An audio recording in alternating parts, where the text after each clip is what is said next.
all, man. Just trying to give the right appearance, man. We trying to get them there the right way. I want to give the right appearance, man.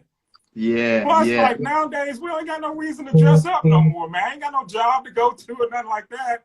So I had to find a reason to throw the tie on, man. I thought this would be a good occasion. Absolutely, absolutely, man. So I got on an All-Star Hustle shirt. I haven't wore a suit and tie today, Yeah. but you wearing it for me, man. You wearing it for me. It looks I good got on you. you. I got your back, Doc. I'm holding it down for you. Appreciate it, appreciate it, appreciate it. All right, so today's guest, guys, you're tuning in with no other than Chess Holmes. Man, Before we appreciate it. get into the interview, give us a brief 30-second, 60-second chat about who you are. Okay. Well, my legal name is Hudson on Bass. I was a professional bass player, musician, producer for the last 25 years. Started a small business maybe about 7 years ago. And from that business, it led into my real estate business, which is Chess Holmes. So from music to small business owner, entrepreneur, on to real estate investor. Man, good stuff, man. And I seen that Lamborghini, man. I was like, whoa, Lambo? Yeah. Lambo, this guy's doing real estate investment and but the being a Lambo. So what's going on with that, man? So look, it seems like with real estate investment, Lamborghinis are synonymous. They go hand in hand, basically, right? So every real estate investor I know, man, who's having some success has what they call their dream car, right? And just so happens for me, it's the Lamborghini. It's always been the Lamborghini, not just from seeing a lot of the guys, online with Lambos, but back in the day when I used to go to the car show, I wish I could show you a picture of my kids when they were like 8 and maybe 4 or 5 years old. We went to the car show here in Atlanta, and I posted them up in front of Lamborghinis, taking pictures of them. So way back in the day, man, I've always had an affinity for the Lamborghinis. Man, good stuff. Love it. Love it. I've kind of fell in love with Lambos over the last past maybe 5-6 years when I started to see people who I knew personally that had them. Yeah. And you know how it is. When you see them on TV, it seems so far-fetched. But when you see people who you know that have them, and yeah, it just touches you in a different way, and you get a chance to ride in them, and you like, man, I got to add this to the list. Right, yeah. Well, it makes it real, right? It makes it real when you're collaborating and talking to people who you actually know. I've seen some stuff with you and like Will Motivation, who's kind of my mentor right now. And other people doing collaborations, and like you're in there talking to these guys, right? But it's an even more real experience when you get to pull up to the dealership, show them your phone, how much money you got in your account, and they pull it off the showroom floor for. I seen that. That's when I seen that, I was like, this guy not playing. He not one of those. I'm about to buy the Lambo capping. Nah, this guy is serious. And that's around the time that I started paying a little bit more attention to you. Yeah. Okay. It was like, okay, he's serious about this real estate investing. Yeah. We jumped on live a few times. You dropped a lot of jewels. Yeah. And I was like, man, this guy is so knowledgeable to have him on Car Talk TV. Man, I appreciate it. Myself, I know it's other people out there that's looking for other ways to, not just get that dream cars, but maybe financial freedom. They're looking to walk away from their job, that they hate, they hate waking up to, or they're looking to have another source of income. Maybe they got a job they love, but maybe it's not enough. Yeah. So they're looking for something else that they can get into. So I felt like having you on, it will be a great addition to what we're doing on Car Talk TV, because we always talk money, cars, motivation. So there we go. Let's get right into it. Let's jump into it. Okay. I always gotta ask this, even though this is money talk. Yeah. What was your first car? My first car was I think it was a 1985 BMW E-Series. I paid about $3,000 for it or something like that. Yeah, that was my first car. It was a BMW, drop top BMW E-Series, man. Yeah, that was the car back in the day. Wow. So Yeah. you came in the game first call with a foreign, a convertible foreign? Yeah, I didn't know no better, man. I didn't know it was a such thing as maintenance. I didn't know nothing about maintenance back then, man. I just knew, I wanted a foreign car, BMW, something exotic a little bit for my, my budget at the time, $3,000. And somebody sold me one and none but problems. Oh man, I can only imagine. I might have had 2 weeks of good drive time with that car. Wow, wow, wow. Yeah, yeah. I'm sure you put it to great use.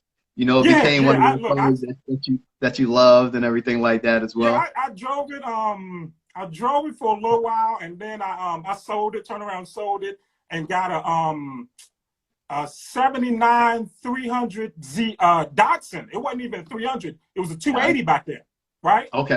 Okay. Yep. It That was came into 280 the back then. Yeah, I sold it and got a dot. It was a stick shift. I didn't know how to drive a stick shift at all from Adam, so I just bought it and learned how to drive on the way home. Did you burn the clutch out eventually? No, I never did burn the clutch out. I'm gonna tell you. So, with that car, I had souped it up, right? I put this real fancy paint job on it, this glitter and gold and white paint job on it. And man, every day I came outside, because I was living in an apartment at the time, and every day I came outside, somebody had tried to break into it and steal it.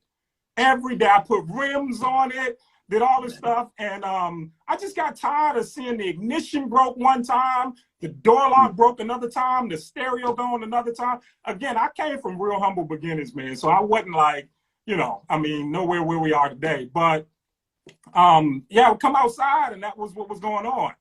So I sold that car too, man. So, how did you get the name Chess Homes? How did that come about?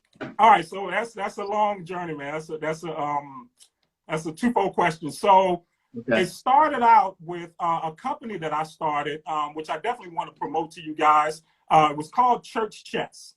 Back in 2013. I've always been, like I said, a musician. I've always been a chess player. So I'm close to being a master chess player right now. I'm about 25 points off from being a master. And if you know anything about chess, master rating is about 2,000, right? So I'm at about a 1975 right now rating. And I just had and I've always worked with kids. So I've always had the dream to mix the two and, bringing chess to kids. Yeah, so I started this company back in 2013 called Church Chess. And what I would do is I would go around to all of these churches and try to get them to bring my program into their church, teaching chess to the game of chess to kids. And so every church I would go to, the price for the program was $40 per student for the whole month. And I would try to get at least 10 students to make it worth my while, right? So every church I went to, man, they would reject me. They would say, listen, we don't have the money to invest like that and this and that and the other. So I had to come with a different business model. So the original business model was get the church to pay for it. And then I had an idea. I said, well, why don't I ask the parents to pay for it instead of the church to pay for it? And then from there, it literally took off. Church Chess, like during the summers, I was doing chess camps for kids in the summer times. And from there, I had one school. I had started getting into Christian schools, right? Yeah. With the Church Chess concept. Then I had one school. It was a Christian school at the time, but over the summer, they changed their programming from being a Christian school over to being a public school, right? So I went to the school. They gave me the contract under Church Chess to bring my program in. Then halfway through the summer, they called me back and they said, listen, we're no longer a Christian school. Now we're a public charter school. So we can't bring Church Chess into our school. And I'm like, man, entrepreneur, right? So true entrepreneur. I went home and I started studying and studying. I'm like, man, what should I do to get this school back? I said, well, how about I just change the name from Church Chess to Chess Adventures? And I was like, boom, they got to take that. It's general across the board. I went back to that school and I said, hey, you guys are no longer a Christian school. Well, I'm no longer a Christian program. I said, now I'm Chess Adventures, right? And I showed them the new website. I had designed the website. I do the website design, all that stuff myself. And they looked at the whole program over again. They said, all right, we can bring you in. And I got, yeah. Oh, and I got that account back. I didn't lose that account. It ended up being one of my biggest accounts at the time. Okay. But from there, I had saved up enough money. I was saving up money to get into real estate because I had always wanted to get into real estate. And so the name Chess Homes was just breeded out of all things chess for me because of Church Chess, Chess Adventures, Chess Homes Unlimited. And so that's where it came from. The name came from just being all things chess, and that's my real estate company, Chess Homes. Man, I love that. I love that. And to back it up a little bit further, how did you learn how to play chess? Who taught you how to play chess? Good deal. Good question. Like, why did you want to get into playing chess? I haven't played chess in a long time, but you know, I tell you, I was one of the baddest guys back in the day. One of the baddest guys back in my heyday. I sound like one of those guys that used to be. Yeah, well, you said you played on your high school team, right? Yeah. And so you did tournaments and all that stuff too? Yeah, we did. We did tournaments around you know, the inner city of Baltimore against other schools. Right. We smashed all the other schools, and then we eventually entered a tournament. Okay. With, I guess, schools around the region, and these guys were like super good. I made it to, I believe, the third round. Okay, good deal. Good deal. And you know, they reckoned like the whole team. I think we only had 2 people that we could enter in the tournament. Right. So you know, I was one of the I guess recommended folks to enter the tournament. I got in the furthest, and I guess that was like a major accomplishment for, you know, our school. Right. Boston High School in Baltimore City. Yeah, in inner city schools and stuff. Yeah, I know what you mean, man. I came from that same, you know, I'm from Maryland originally too, from DC, actually, born and raised in DC. Yeah. And so I used to go to the barbershop when I was 14, 15 years old. I used to go to the barbershop, and my barber had a chessboard sitting there, right? And Okay. I would always, Go ahead.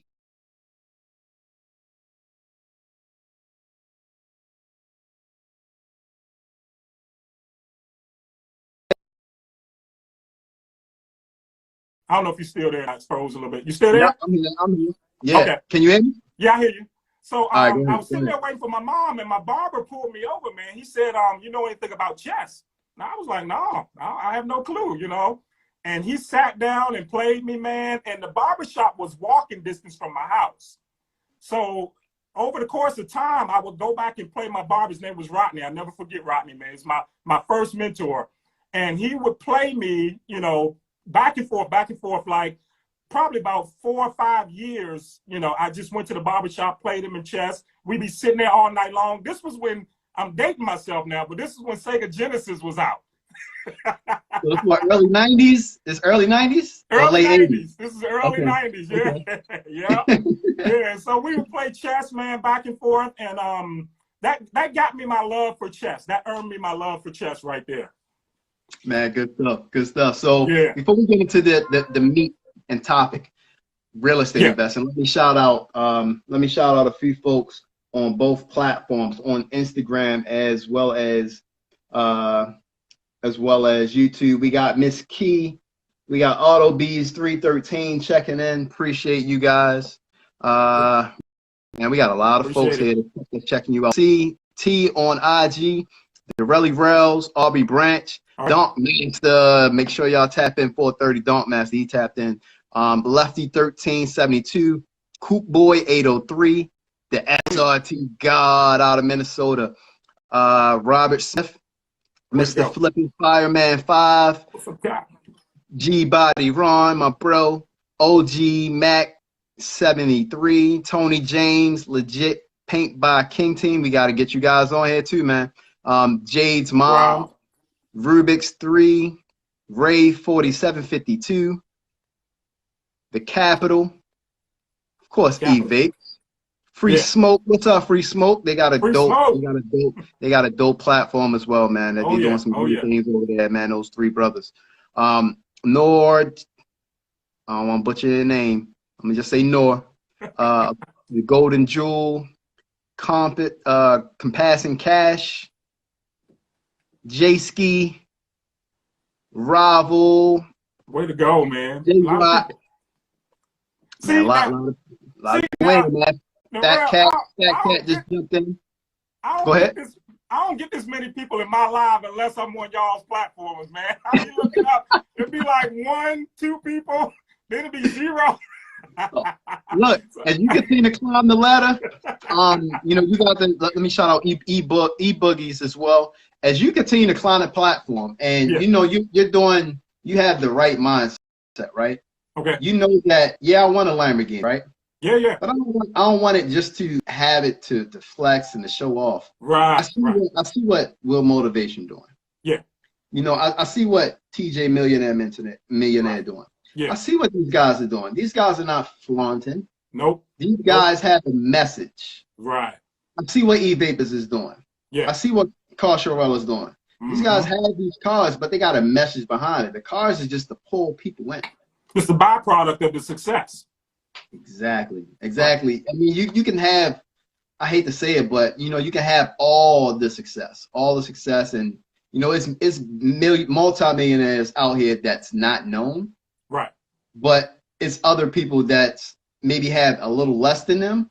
Yeah. But just because they have flashy objects, you know, the shiny toys, maybe they got a name on social media and everything like that, they're more known. So people are more keen to tune into them. Right. You can, you know, you're on their level. So as soon as you get that Lamborghini or that Ferrari, yeah, everybody's going to tune into you. Granted, you know, there's only a few people listening now, but as soon as you got that toy, oh my God, he got a Lambo, he got a Ferrari. Yeah, I need to listen to how he got it, man. So let's get into that, man. You know, you said before you go too far into that, I mean, and I know we can ready to get into it, but you know, my whole IG channel, my YouTube channel, all of that stuff, my Facebook, from day one, I've been showing people every single day, every day when I go live, when I post up videos, how I'm getting there, you know, how I'm putting myself in position to take some of these rewards, right? And so that's the journey. And I was talking to somebody earlier today how it's kind of, I'm not unfortunate, but I understand the concept of how when you're walking that walk, right?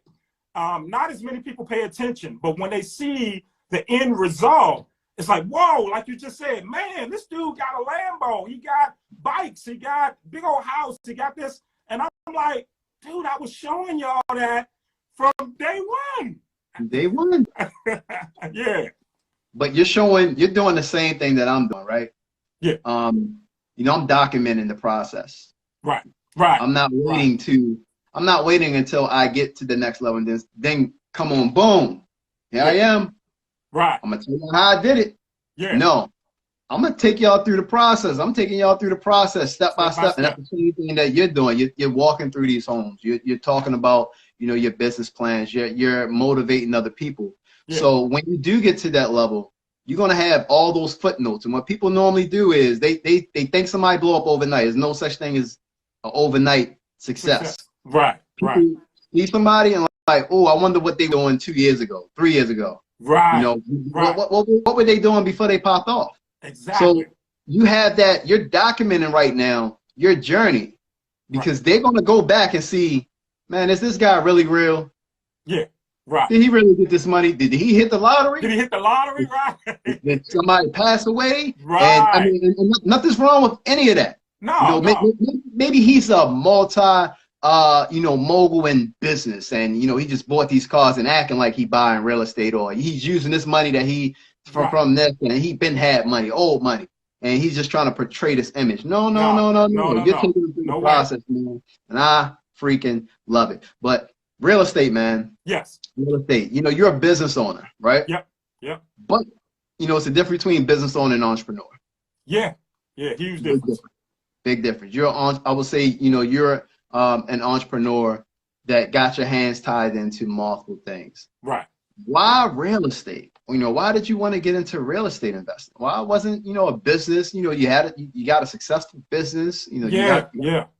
like, And why? on top of that, to answer your question, I mean, I was already an entrepreneur in music too, right? So yeah. Oh, you didn't talk about that one. You talked about it a little bit. You talked about it a Yeah. little bit. Right, Yeah, right, right. So yeah, what's your challenge, man?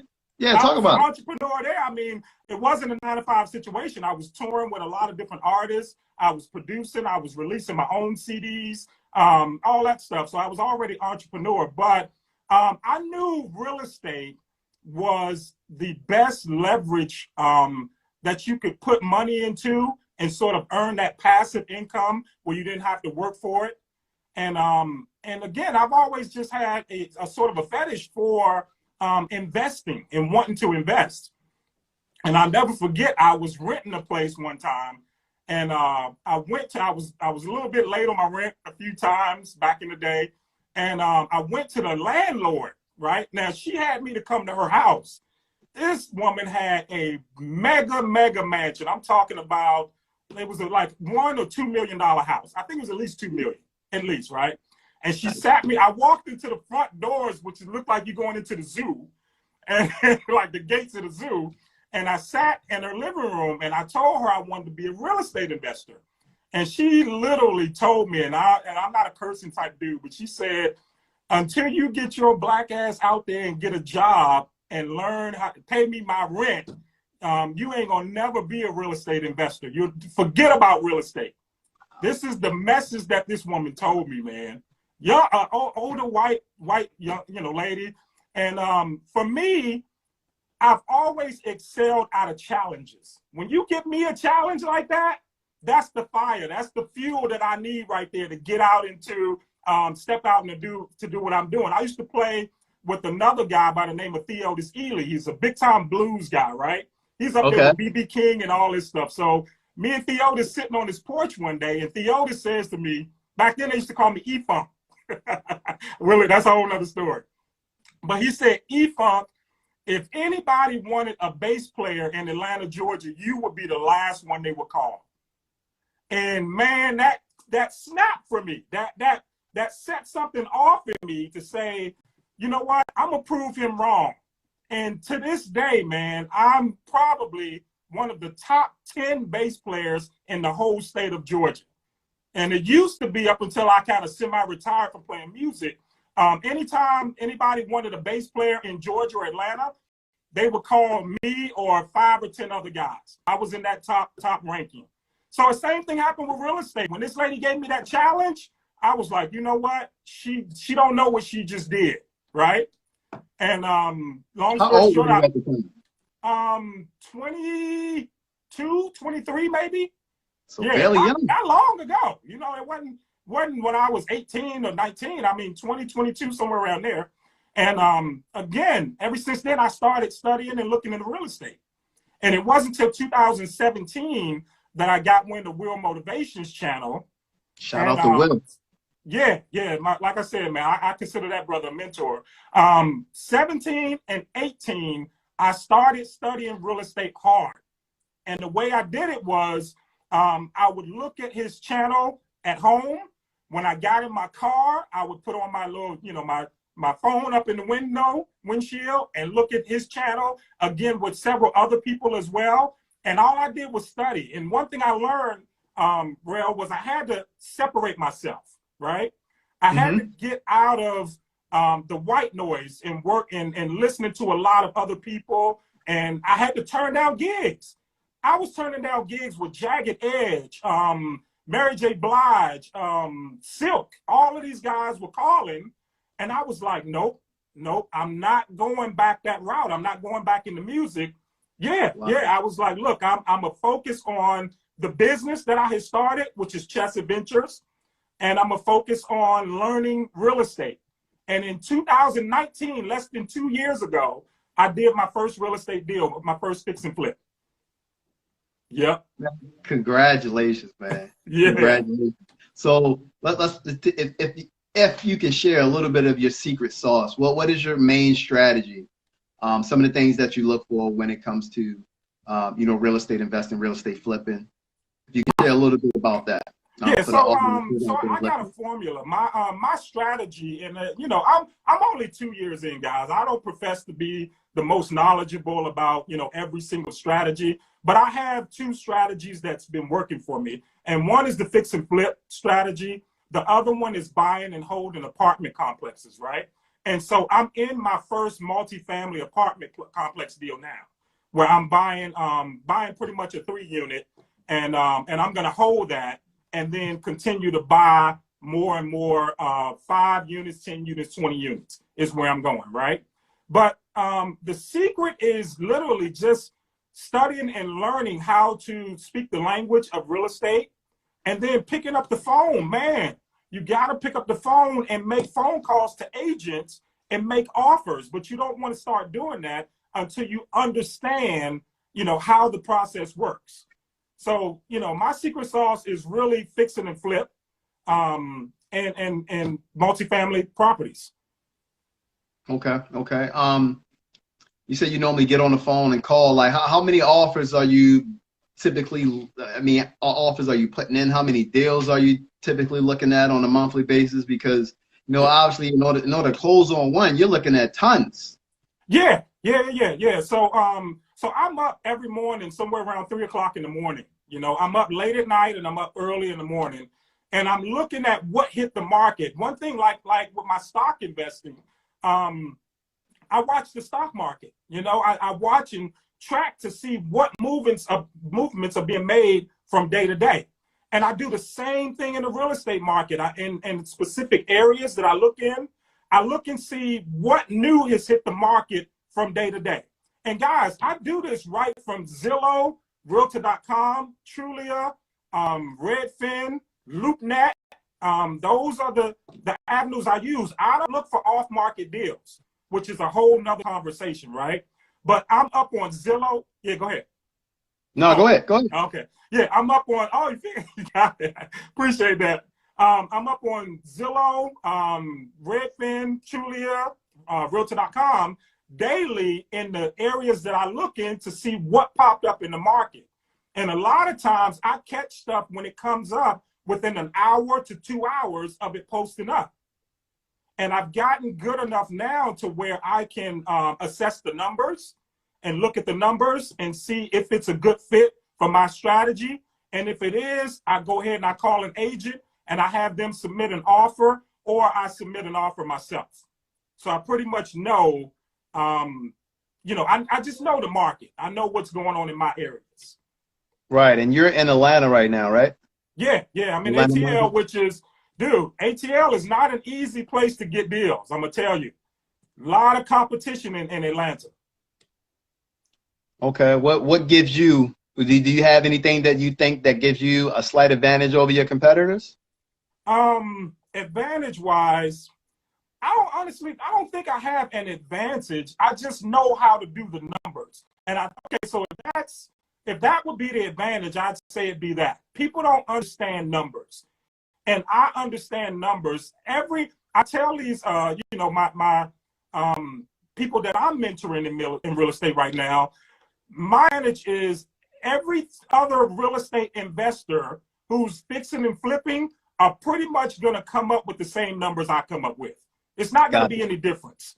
So, you know, one of my advantages might be I don't ask for any due diligence, right?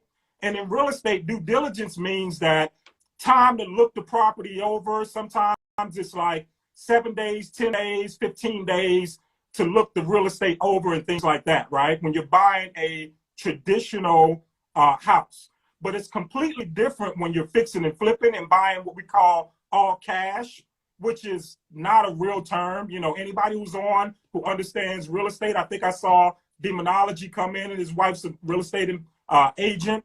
There's no real such thing as all cash. You will never, ever bring all cash and pay somebody for real estate. There's no such thing. So no duffel bag with the money in it? No. Look, that worked in Exit Wounds. when DMX went to buy the Lambo, but that don't work in real estate. No, sir. Oh, man. So, yeah.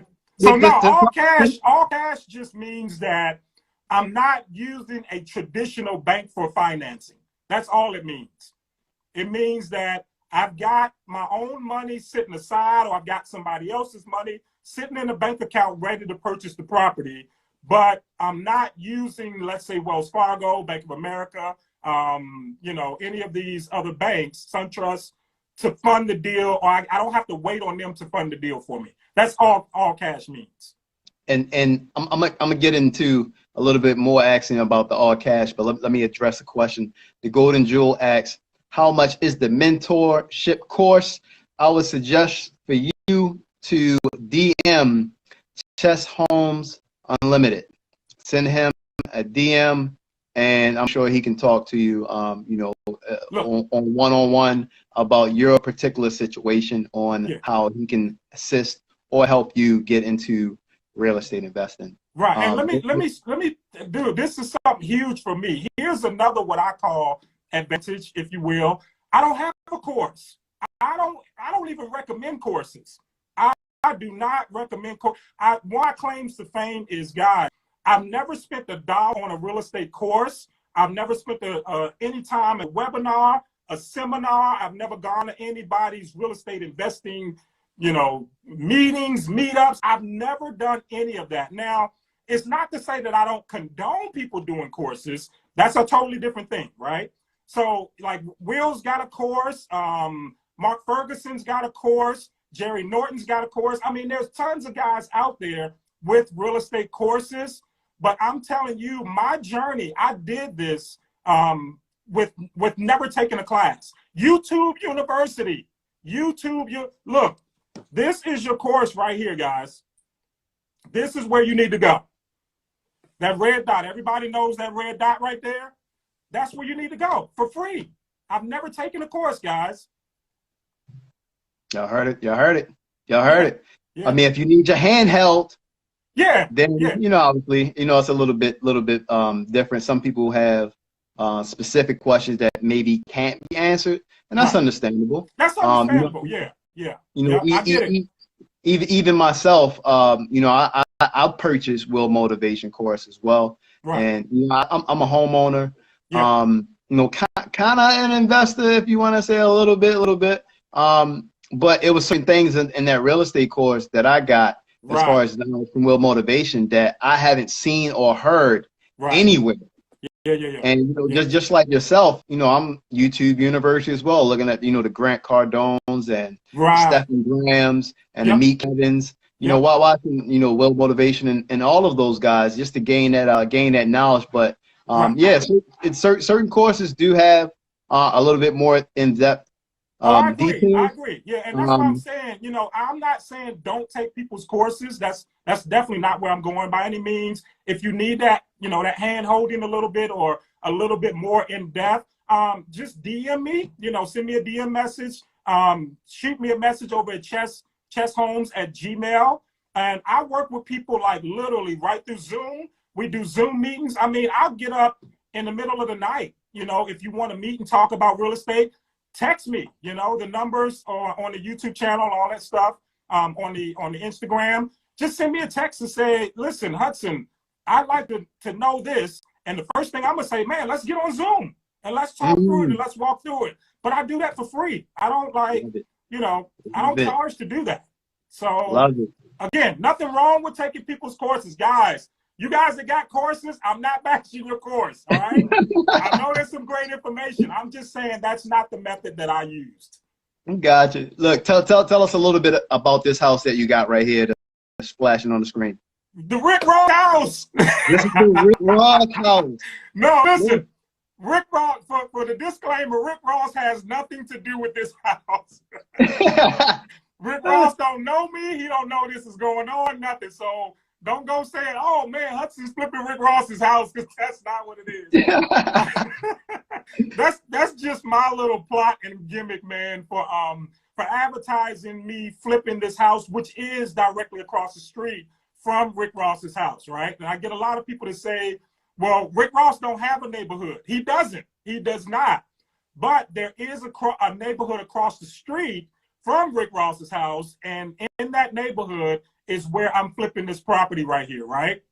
So long story short on this one, me and my partners purchased this property for $170,000.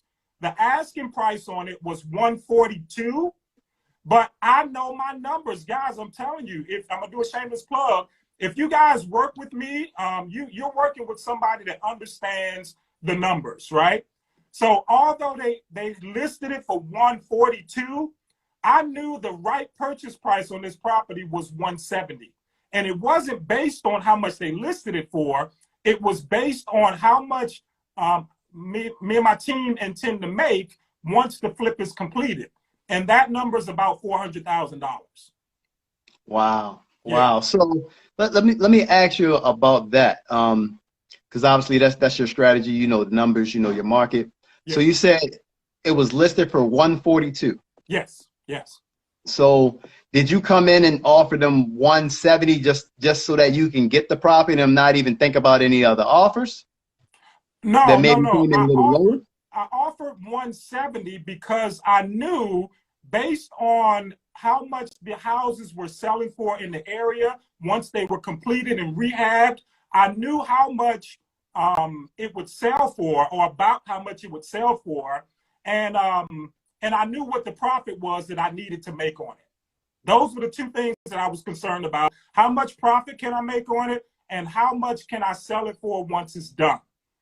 And as long as it was above 350,000, which if you guys look at, I don't want to give the address out, but right now on Zillow's value on this property at $320,000, and they're not even taking into consideration that any rehab has been done yet. That's true. So with knowing that, I know I'm going to be well above 350, which was my target. To make, I think we wanted to clear about $60,000 to $70,000 off of this property. So anything over 350,000, we'll start moving up to 70,000, 80,000, 90,000, possibly even $100,000 profit. You know, if it works out and sells above 400. Man, good stuff. Good stuff. Yeah. What kind of things someone should look for, I guess, to determine if they should buy the property or get it under contract? Like, what are some of the things that, or let's make it specifically towards you. Like, what are some of the things you look for? Well, I had to learn markets first, right? Well, the first thing I had to do was learn what houses will resell for once they're fixed up. And then once I learned that formula, because all of this stuff, Rail, is really just a formula. A lot of this is just a formula. And once I learned that formula, it told me what I needed to purchase houses for and what I needed to put in the houses to rehab them. And that's another major formula that you need to know too. That's on my YouTube channel, guys. Please check out the YouTube channel at Chess Homes. But that formula is, okay, how much is it going to resell for? How much do I need to put in renovations? And that lets me know how much I need to buy it for, okay, to answer your question. So you got to get to know, like I said, the numbers, but also you have to know materials and supplies. Like I needed to know a hot water heater is going to be $650, right? Installed, or whatever the case may be. A roof is going to be $7,000 to $10,000. You know, you kind of got to understand and know those. So when you walk into properties, you'll know how much rehab is involved, and then you'll know how much you can pay for it. But there is a very specific formula, though. Yeah, absolutely. Absolutely. And, you know, obviously you don't have a lot of time to play around with, especially in these hot markets like Atlanta. It's the same way, you know, in Baltimore, you know, DC. You're from, you know, you're from the area. So, you know, those $1 million homes now, you could have bought them 15 years ago. Man. For 40, 50, 60,000. Dude, I grew up on Georgia Avenue, right? Okay. The house that I grew up in with my grandmother right now is worth $1.1 million. It was nowhere near worth that when I was growing up. And of course, I'm young. I didn't know nothing about real estate. But and my aunts and uncles and my grandmother, they didn't understand this stuff either. I don't think. They just bought a house to be buying a house. But here, 20-something years, 30 years later, $1.1 million is the value on that house. And when my grandmother passed away and my aunts lived there with her, they all passed away. The kids sold that house for like 400 and something thousand. I would have held that house to today. Yeah, I would have never sold that house. you get in, you get in with 700,000 to play around with. I mean, I know you're gonna be like, man, I need to buy me an apartment complex. Yes, that's absolutely right. And I'm glad you brought that up, because I wanted to segue into that. My strategy for buying real estate, it used to be single family homes. I own 4 rental properties right now, right?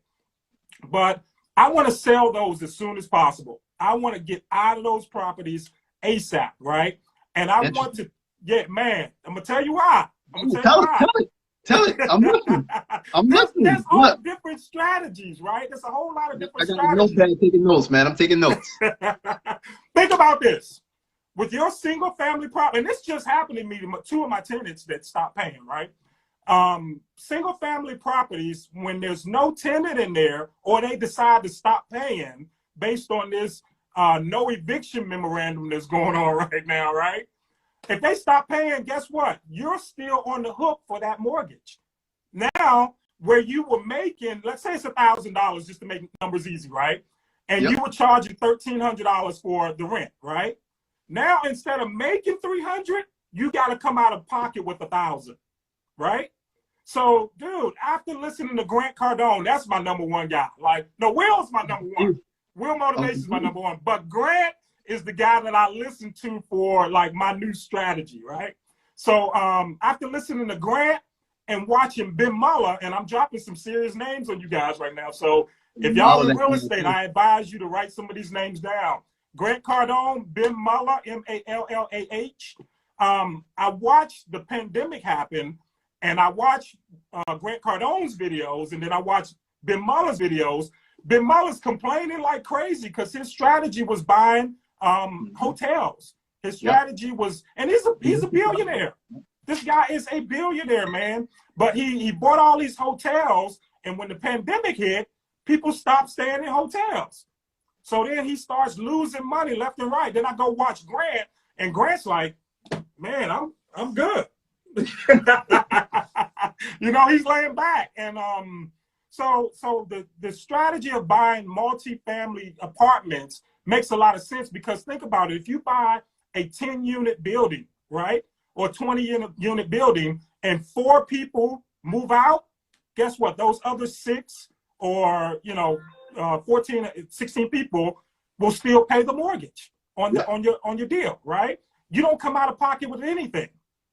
So that's just a good strategy. So for that reason, I'm wanting to sell my individual houses and take that money and dump it into buying multi-families and 10, 20 units or more apartment complexes. That's the next move, man. I love that. That's my next move. Leveling up. But that mitigates the risk as well, because like you said, times like the pandemic that we're experiencing right now, where they got the memorandum. I mean, people legally, they either doing it fraudly, right, or they're doing it for real. It doesn't matter. Right. Either way, they still cannot pay you, right, and you can't do anything about it. You can't put them out. Yeah, you can't put them out. You can't. Yeah, now you can. I mean, they are making provisions for landlords as well.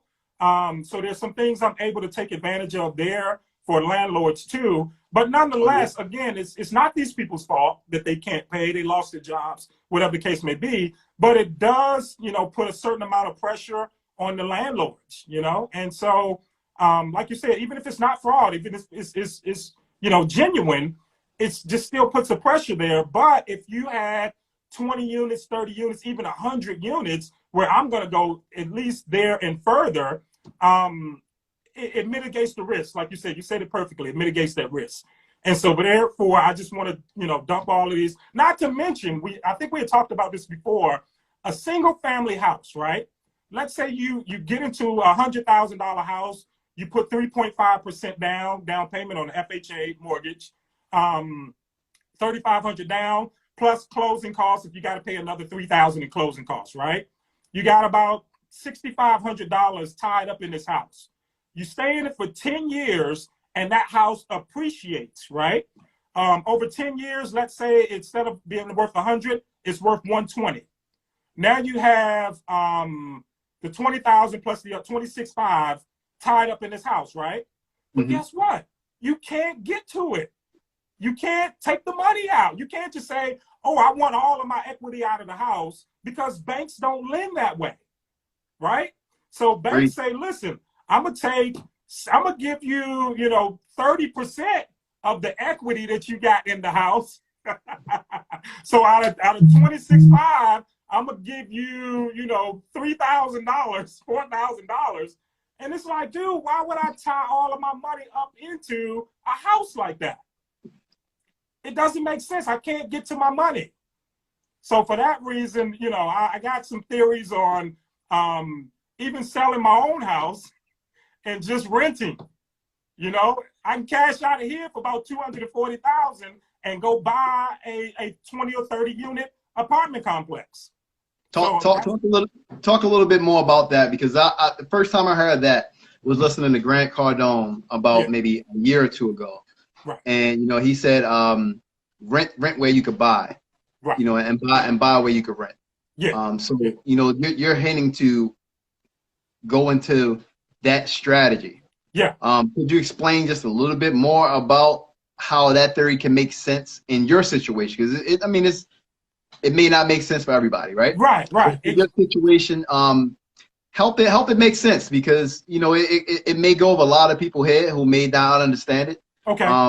Yeah. But it could be beneficial to some people. So it could be. I'll tell you, people that's in military, like yourself and E-Vapors and you guys that were in military, that people that travel a lot, musicians that travel a lot, could be a great strategy to rent, because you're going to be up and on the go all the time, right? Or you might want to get from city to city, move back and forth. So that strategy just simply means rent where you live, so that anytime you can pack up and go wherever it is you want to go. If you're investing in real estate, if you're a musician, anything that requires you to travel, you might want to leave and go from city to city. People switch out cars every 2 or 3 years, right? You might want to switch out houses every 2 or 3 years. So you rent where you live, and you buy what you can rent to other people, meaning you purchase the properties that you rent out to other people. Now, here's the benefit of that. When you purchase those 10 unit, 20 unit, 30 unit apartment buildings, right, there's going to be a certain amount of cash flow that you bring back. That's what we call NOI, your net operating income. And that's the income that you will use to pay your rent every single month. Okay. And I know a lot of people say, well, why would I rent? And, I don't home and this and that. Well, guess what? Owning a home, to be honest, man, think about it. If I'm looking at a nice, pretty door behind you, or a railing, or whatever, I can't tell what it is, right? But if that railing, if that railing gets broken, who's got to fix it? That door gets broken, who's got to fix it, right? If you scratch up the paint on the walls, who's got to fix that? So basically, when you have these expenses as a homeowner, you have to fix every little thing that goes wrong. But when I rent from you and I'm paying my rent on time, guess what? When that door gets broken, I'm gonna call up and say, hey, Ralph, listen, there's some air coming through this door and I'm losing on my gas bill. I need you to come fix it, or I'm not gonna pay my rent. Right? I ain't gonna say that, but I'm just saying. But I'm just saying, then that responsibility falls on the homeowner. And it's no longer, all you got to do is pay your rent on time every month. And all of the roof, the hot water heater, the AC unit, any of these big components that can go wrong, then become the responsibility of the landlord. All you're doing is paying your rent, and your rent is coming from the 10 units, the 20 units, the 30 units. So here's where all of the toys come into play, because then now you're able to, if you got a net return of, say, $10,000 a month, well, now your Lambo comes into play, right? Your Mopar comes into play. Now your jet skis come into play. Then I throw all this stuff up on IG, and they're like, man, How does this guy not have a job? And Monday he was out jet skiing, Tuesday he was driving his Lambo, Wednesday's on his motorcycle. How's he doing that? Well, it's from the net operating income of these assets. So that's where it comes from, and that's the theory that I think everybody should adopt. Now, again, let me backtrack on it just a little bit. I know we don't have a lot of time. It's okay to own a home. It's totally okay to own a home if that's your theory. If you got kids, and like me, I don't want to uproot my kids and my family, all that stuff. I don't want to uproot them and just move out of the neighborhood, right? So for that reason, yeah, I do own my own home. But it's really for people who have the flexibility to get up and move and walk away. I completely agree with that, man. Yeah. As far as someone who wants to get into real estate investing, yeah, you know, they may not have a lot of money. Right. Can they still get into real estate investing? Mm-hmm. And if so, how? Absolutely. Wholesaling, there's a few different ways. One, you can partner with somebody. Let's say you got $1,000, right?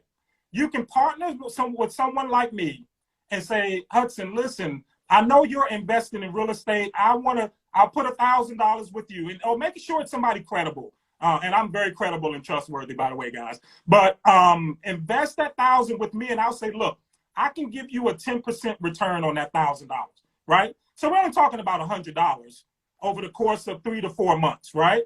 But in 3 to 4 months, if you think about it, will you make a $100 return with a bank or a financial institution? No, that'll never happen. So you can lend it out. You can even say, Hudson, listen, I'm gonna give you this $1,000 or $5,000 or $10,000, but I want a 20% return on it, right? Okay, so now it becomes $2,000 on your $10,000, right? And you're growing your money faster until you can get into position to actually purchase your first fix and flip. And that's what I would recommend, is start off fixing and flipping, right? Second way is to wholesale. Now that's everybody's heard that term, wholesale properties. I personally don't do wholesaling. It's just not my strategy. It's a lot harder, and it's such a lower quote unquote free barrier to entry to get in that.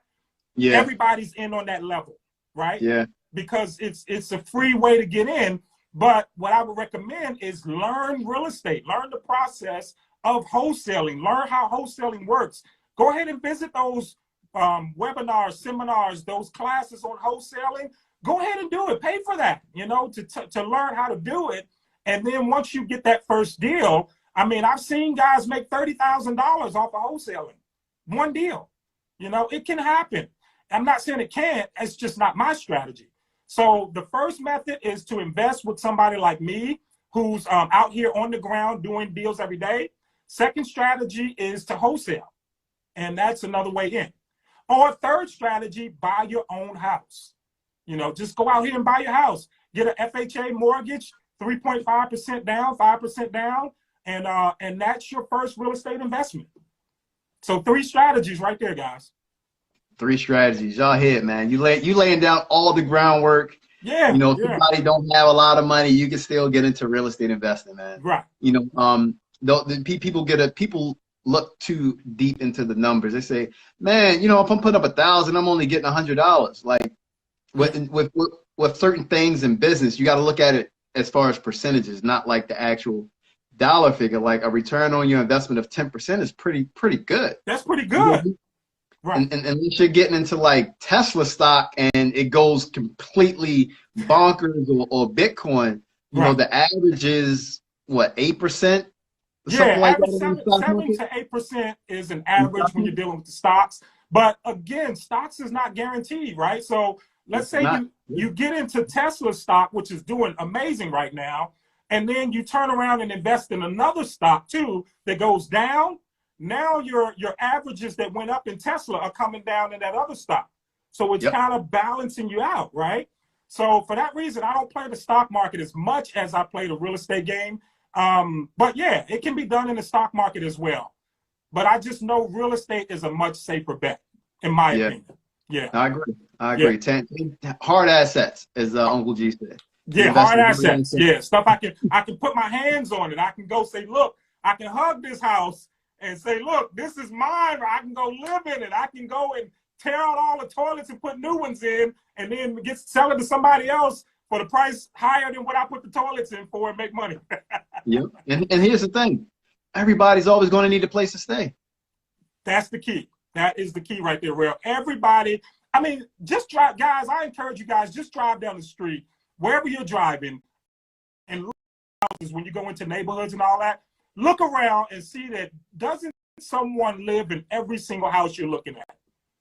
About every house you're looking at, somebody lives there or have lived there at some point. Everybody's got to have, even the homeless, man, unfortunately, got to have a place to stay. That's real estate. Wherever they camp and set up camp, that's real estate. And this is the season for feasting. Real estate is hot. Oh, yeah. Yeah. I had, like I told you, I paid over $30,000 or $28,000 over the asking price of this last property I just bought. And now I got another one that I just bought with some partners. And I'm closing on February 2nd, next week on that one. And so you guys will see me in another flip there as well. Love it, man. Congratulations. I'm following the journey. I'm gonna make some time to come down there to Atlanta. Yeah, please do. To meet with you in person. Show me around as far as what you do exactly in person, man. I love it. I'm inspired by it. I'm inspired. Yeah. And let me throw another plug real quick. If you guys you got kids that are interested in chess, I own a company called Chess Adventures, where we teach kids online how to play chess using real live instructors. I'm even teaching the lessons sometimes. So visit that website, Chess Adventures. I charge $20 a month to teach your kids 4 sessions a month, just $20, okay? Not $20 per session, $20 for the whole month, okay? So please, if you got kids and you want them to learn the mind-stimulating game of chess, visit Chess Adventures for me, guys, and sign them up. And you might even see me in there, my instructors in there. It's a great website. Rail looked at it yesterday. It looked like you were kind of impressed with it, right? Yep, absolutely. I love it. I love it. You're doing great things, man. Look, you're doing great things. Salute to you. It's an honor to have you on Car Talk TV to bless us with your presence, as well as your knowledge, as well as your expertise. Again, money, cars, motivation. We talk about the cars. Right. But we also talk about the motivation and the money, how to get the money to do everything, how to get the money to buy the Lambos, how to buy the Hellcat. I said it like a week ago, and you heard Will Motivation say it. You buy a property. Yep. Let's say you're making, you got cash flow on that property, $1,000. That $1,000, that's your Hellcat car, right there. Right there. Yeah. Not coming out your job, your job income. Not coming out your business income. Like, this is completely separate. Cash flow is king, man. Not cash. Yeah. And I'm glad look, I just read a comment from the Golden Den Jewel. Thank you, man. I appreciate that comment right there. Anytime, because I'm just like the rest of these guys. I'm trying to give, real information, real knowledge. I'm on the ground level. 2 years in, I forget, 5 to 7 flips, wherever I'm at now, in 2 years. 2 years, I flipped 5 to about 7 houses. My goal is, look at my IG, my goal is to help 10 people this year flip a house. So DM me, get with me, 10 people, and I want to flip 8 houses this year. It's 4 o'clock. That's my time. I don't want to go over my time. Good stuff. So let's wrap it up, man. What other hobbies do you have outside of business? Skating. I'm a skater, man. That's my thing. You do all the tricks? Yeah, meet me at the skating rink. That's my thing. And riding motorcycles. I got ZX14, and I got a ZX16 Nomad 1600. No, that's not ZX. Nomad 1600. So I got a cruiser and I got a sport bike. Nice. And I look out window and I see what the weather is that day, and that determines which one I jump on and ride. Love it, man. Love it. So we're going to get into the random 5. So I'm going to ask you 5 quick questions, and you just give me the answers that come to your mind. Okay. First question, what's your dream car? Lamborghini Gallardo. Lamborghini Gallardo. Favorite restaurant? Favorite restaurant? What is my favorite? Journeys. I have this place called Journeys Inn. Little known spot. People don't know about it, but it's a place called Journey's Head. Shout out to Journey's. What kind of food? What kind of food they serve there? Kind of like soul food. Soul food. Yeah, they have like macaroni and cheese, potatoes. I'm a non-meat eater, so I don't eat meat. So I like anything that's sort of like vegan made. Okay. Yeah. Cool. That's cool. Yep. What keeps you going every day? The drive to help other people, the determination and drive to help as many people as I can. That's it. If there's one thing you could change going back 20, 25 years of your life, what would that be? I wish I would have known about real estate earlier. Or I wish I had parents that were into real estate and, could teach me that much earlier. You tend to gravitate to who your mentors are. And it's no fault of yours or whatever. You're a product of your environment, right? So the environment I grew up in was music. So I gravitated to these music mentors. Clarence Knight, who's Gladys Knight's cousin, he was my mentor in college, right? So I gravitated to the music stuff, and those were my mentors. But I wish I had known about real estate, and I would have been following people who were into real estate. So if I could change that, I would have just started real estate earlier. Cool. And the last thing is, how do you want your legacy to be remembered? How do I want my legacy to be remembered? That pretty much that I helped a lot of people, man. That I helped a lot of people. I was inspiring to a great mass of people. And I'm talking about millions, not 12. Is that the right number?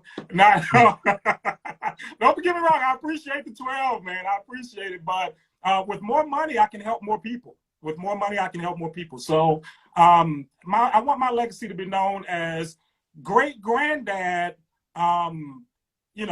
did all of this to help all of these people. And now he's a legacy, a legend in real estate. And that's where I want to get to. Love it. Love it. 4:30, guys. 4:30. We will be live with the legendary Donk Master. Back at 4:30. It's going to be a legendary one. And then 5:15, we will be live with NASCAR driver Jesse. Wow. Any last words of wisdom? Any tips for our audience? You've been a great guest, Chess.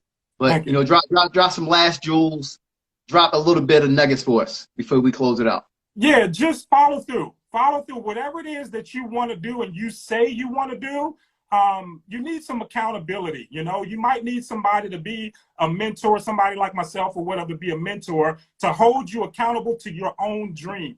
So if I have to say anything, it's not passion, it's not motivation, it's follow through what you say you want to do. And if you really want to do it, when your back gets up against the wall and you can't take it anymore, the job, the employees, all that stuff, you'll be like that dog coming out of the corner and you'll attack your dream. And that's what you got to do. Just, follow through what you say you want to do. Man, good stuff. Good stuff. Yeah. Appreciate you, Jess. Any last shout outs? Shout out all your channels. Shout out your websites. Yeah. Play it all. Okay, so first and foremost, Chess, thank you for the hearts there. I can't see what that is, but Chess Adventures, sign your kids up for Chess Adventures. I would love to have them in my program. Newfat Order, his son has been in my program for like 3 or 4 months, having a ball. So sign your kids up with that, chessadventures.org, O-R-G. Follow me on Instagram. I hope I got 10 to 12 more followers.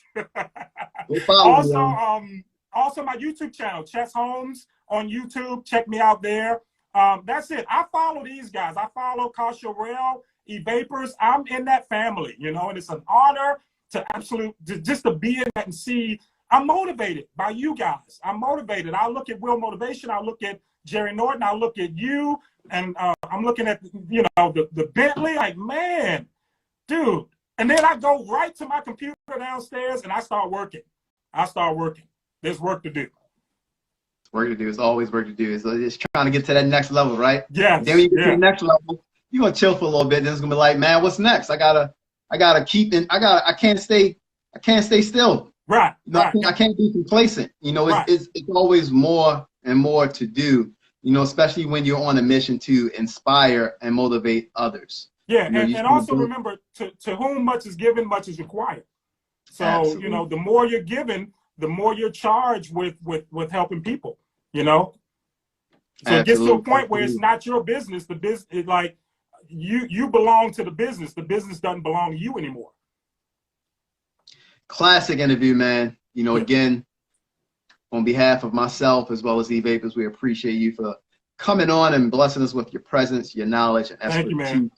You know, around business, entrepreneurship, and also real estate investment. You guys, give him a follow, man. Everybody on YouTube, hit the like button. I need a few more likes over on that YouTube right now. I'm looking at it. Thank you. So, you know, if you guys enjoyed it, you know, 4:30, we're back with Donkmaster. 4:30, Donkmaster, 5:15, Jesse, the NASCAR driver. So, you know, we're giving y'all the triple threat Sunday. We out here working. Y'all seen me and E-Vapors yesterday out in Richmond getting it in. Yeah. Man, the grind don't stop.